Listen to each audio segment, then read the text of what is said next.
और यज्ञोपवीत संस्कार का कोई इससे लेना देना नहीं है कि यह ब्राह्मण ही करेगा। हमने कहा कि डिस्टॉर्शन इतना हो गया है, इतनी गाड़ी पटरी से उतर गई है कि आपने गलत चीजों को गलत तरीके से अपने अंदर जम कर लिया है। हर एक का होता था, न उसमें कभी कोई दलित था, न कोई यादव था, न ठाकुर था, न ब्राह्मण था, सबका काम बटा हुआ था। यह जो कास्ट का जो पूरा का पूरा जहर है, यह कब से शुरू हुआ, इसको भी पढ़ लीजिए। यज्ञोपवीत संस्कार के बारे में मैं ऐसी जगह पैदा हुआ जहां यह हुआ नहीं। यज्ञोपवीत संस्कार के बारे में जो जानकार बताते हैं कि जब बच्चा अपनी मां की गोद से स्कूल या गुरुकुल जाने के लिए तैयार होता है, तब उसका कोई 6 साल या 5 साल या 7 साल या 8 साल में उसका यज्ञोपवीत संस्कार किया जाता है। उसके पीछे थ्योरी क्या थी कि वो जो जनेऊ संस्कार है उसका सिर्फ इतना ही अर्थ था, ये जनेऊ जब तक तुम्हारी शादी ना हो जाए तुम्हें ब्रह्मचर्य का पालन करना है। और फिर वो बच्चा गुरुकुल पढ़ने जाता था।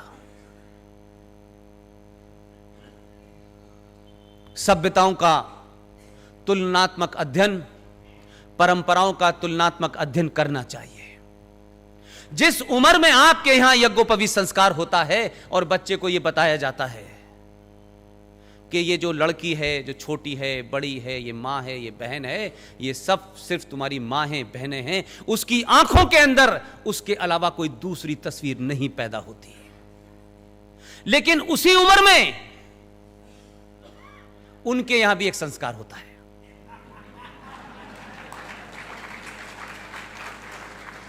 जो लोग सभ्यताओं की बात करते हैं, मैं सभ्यताओं में खुले में बात कर रहा हूं। उस संस्कार में क्या होता है यह सब आपको पता है। फिर आप उससे उम्मीद करते हैं वो उस तकलीफ को पूरी उम्र याद रखता है और बदला लेने के लिए वो कुछ भी करता है। दो सभ्यताओं का फर्क है। कम से कम कुछ लोग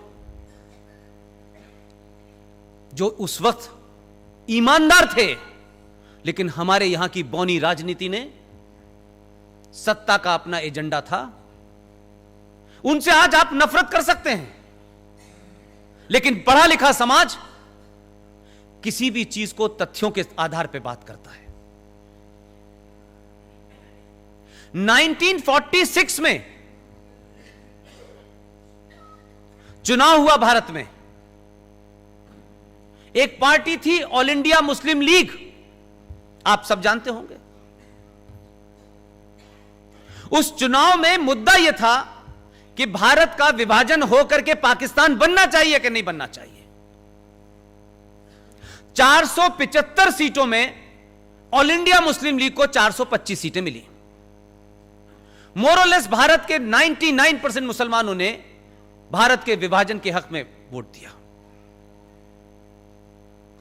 मुल्क बढ़ गया, लेकिन यहां से 2% लोग नहीं गए। यहां तक भी ठीक है। यह मैं इस रेफरेंस में लेके आना कहना चाहता हूं जो कि आप आज की स्थिति को बेहतर समझ पाएंगे। ऑल इंडिया मुस्लिम लीग के ऊपर 1947 के बाद बैन लगा। आप सबको आरएसएस के बैन लगने का तो पता है, इसके बारे में तो बहुत बताया जाता है। इसके बारे में नहीं बताया कि ऑल इंडिया मुस्लिम लीग पे भी बैन लगा था। लेकिन आप देखें कि जो उनका संविधान था ऑल इंडिया मुस्लिम लीग का, वो एज इट इज रहा। आजकल तो नाम बदलने का फैशन है। नाम बदल लीजिए, कोई फर्क क्या पड़ता है। यह बात अलग है कि जिन्होंने नाम बदले हैं उन्हें अपना ओरिजिनल नाम जल्दी याद आने लगा है, आजकल आ रहा है। और नाम भी आपको बता दूं कैसे मजाक से बदले गए हैं। हिंदू थे तो नाम था ओम प्रकाश, कन्वर्ट हुए तो नूरे इलाही हो गए। जो भगवान दास थे वो गुलाम नबी हो गए। तो आपने कुछ बदला नहीं, ट्रांसलेट करके नाम बदल के उधर चले गए। 1947 में ऑल इंडिया मुस्लिम लीग का जो संविधान था उसमें डॉट भी चेंज नहीं हुआ। बैन लगने के बाद उस पार्टी का नाम हो गया इंडियन यूनियन मुस्लिम लीग। यह रेफरेंस इसलिए लाना जरूरी है, पूरे देश में उस जमाने जिन्ना साहब और खलीकुज़्ज़मा जो प्रेसिडेंट थे उस वक्त मुस्लिम लीग के, सबने ढिंडोरा पीट पीट के पूरा देश में कहा पाकिस्तान बनेगा, पाकिस्तान बनेगा, मुसलमानों के लिए बनेगा। जिन्ना की हिस्टोरिक तकरीर है, वो इतिहास में आपके यहां भी मौजूद है। उन्होंने कहा हिंदू और मुसलमान दो अलग अलग कौमें हैं, इनका नजरिया अलग है, इनकी सोच अलग है, ये कभी एक साथ नहीं रह सकते। इस बुनियाद पर टू नेशन थ्योरी खड़ी हुई। वो क्या हालात हुए, कैसे हुए, मैं उस पर नहीं जाना चाहता, लेकिन एक मुल्क बना मजहब के नाम पे। लेकिन कमाल यह है कि जिस मुस्लिम लीग ने भारत के विभाजन के लिए मैंडेट मांगा, भारत का विभाजन किया, पाकिस्तान के उस रेजोल्यूशन को पास किया, उस सब के बाद थोड़ी देर के लिए 1947 से 2019 में आ जाइए, भारत की पार्लियामेंट में एक घटना घटी। कुछ लोगों के लिए वो दुर्घटना है। ये सिटीजन अमेंडमेंट बिल जो था, इस पे चर्चा हुई, आप सब जानते हैं पार्लियामेंट के अंदर हर पार्टी का टाइम होता है, वो बोलते हैं। मुझे किसी से शिकायत नहीं है। जिन पार्टियों ने इस पे रुख सरकार के फेवर में रखा नहीं रखा, मुझे उनमें सिर्फ दो ही लोगों का चरित्र जो है दुनिया के सामने उजागर करना है। एक पार्टी थी कश्मीर की जिसका नाम था पीडीपी, महबूबा मुफ्ती जिसकी सदर हैं, और एक पार्टी थी इंडियन यूनियन मुस्लिम लीग। आप लोगों ने डिबेट सुनी थी कि नहीं? अगर नहीं सुनी थी तो मेरी आप सबसे इसलिए गुजारिश है कि उसको सुनिए जरा ध्यान से। हो सकता है कि इस जोश में आपने न सुना हो कि बिल तो पास हो ही गया, अब देखेंगे, इस चक्कर में आपने तकरीर नहीं सुनी, लेकिन वो तकरीर इतिहास में जाएगी। जो पढ़ा लिखा समाज है उसको उस भाषण को सुनना चाहिए। किसी मीडिया के लोगों ने, किसी ने सवाल नहीं किया, किसी ने उस आदमी को, उस पार्टी के लोगों को अपनी डिबेट में नहीं बुलाया। इंडियन यूनियन मुस्लिम लीग जिसका चार्टर जिसने पाकिस्तान को बनाया, जिसने इस मुल्क को बांटा, उसका मेंबर ऑफ पार्लियामेंट बशीर पूरी ताकत के साथ कहता है कि यह हिंदुस्तान के आईन यानी संविधान, उसके खिलाफ यह कानून बनाया जा रहा है। यह गांधी के मुल्क में हिंदू राष्ट्र बनाया जा रहा है। क्यों नहीं पाकिस्तान से, जब आप हिंदू को, जैन को, बौद्ध को, पारसी को बुला रहे हैं, तो मुसलमान को क्यों रोका जा रहा है? ऐसा तो गांधी के ख्वाबों का ये भारत नहीं था। अब जरा तस्वीर को देखिएगा। जिस मुस्लिम लीग ने इस देश को बांटा, जब गांधी कह रहा था कि पाकिस्तान मेरी लाश पे बनेगा, तब मुस्लिम लीग ने उसकी लाश भी बनने दी और पाकिस्तान भी बना दिया। और जब गांधी चिल्ला चिल्ला के कहता था, तब इनका इश्क जिना से चल रहा था, तब ये जिना की बात मान रहे थे, तब आपने मुल्क बांटा। वही पार्टी, वही चार्टर, वही संविधान। भारत की पार्लियामेंट में सिर्फ इतना ही रुख बदला है, सत्ता के शीर्ष पे कोई और बैठा है।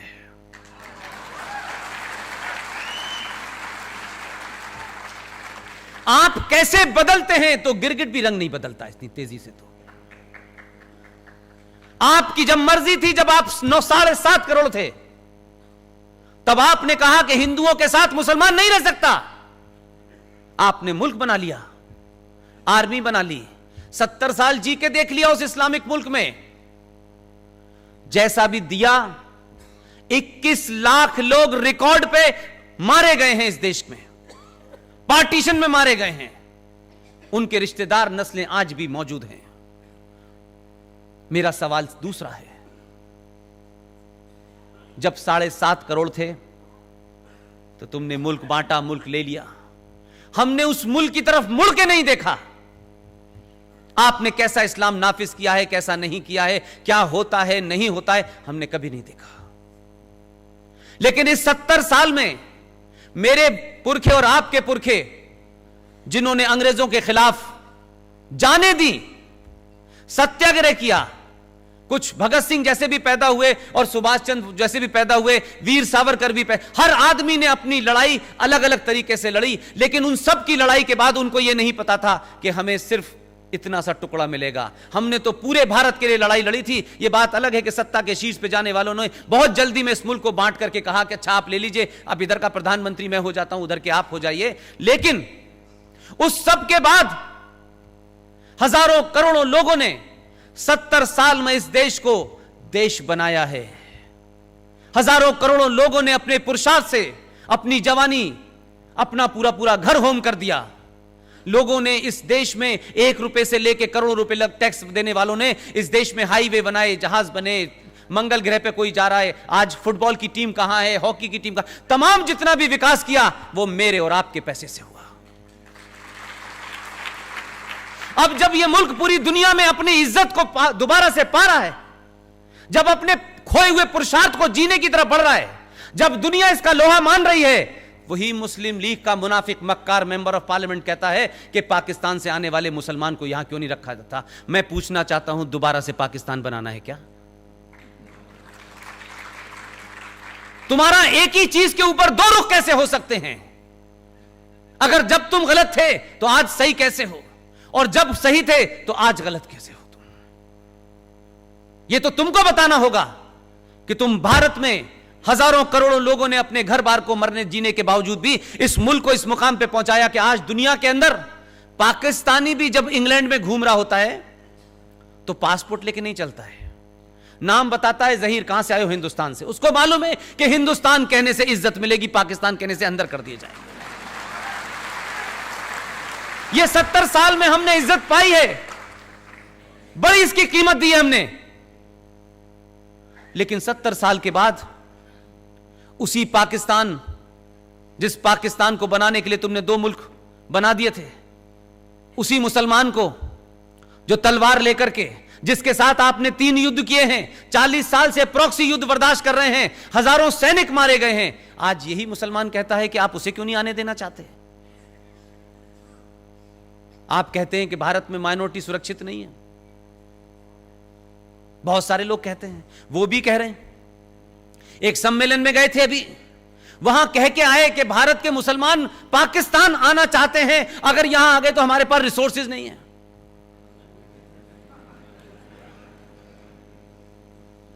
मैं तो जैसे भी हैं यहां के मुसलमान, कितने भी मुनाफिक और मक्कार हैं, लेकिन फिर भी मैं ये कहता हूं, इमरान खान और पूरा पाकिस्तान और बांग्लादेश और 57 इस्लामिक मुल्क, सऊदी अरब से लेके ईरान, इराक, जितने भी हैं, कुवैत,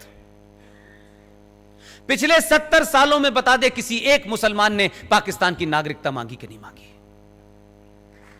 अगर हिंदुस्तान का हिंदू इंटॉलरेंट था, दंगाई था, मुसलमानों को मार रहा था, उनके मजहब की पहचान को मिटा रहा था, एक मुसलमान इस देश में निकल के ना तो 57 देशों में उन्होंने शरण मांगी, ना पाकिस्तान में मांगी, ना बांग्लादेश में मांगी। और उस सब के बावजूद की स्थिति यह है कि जो अपने आप को इस्लाम के नाम पे जिसने खड़ा किया, उस मुल्क के 2 लोग यहां आए हुए हैं। यह काम भी एक हिंदू राजा के हाथ से ही होना था। अदनान शामी और निकाह की हीरोइन सलमा आगा ने भारत की नागरिकता मांगी है। उनसे पूछो कि भाई वहां कौन महफूज नहीं है?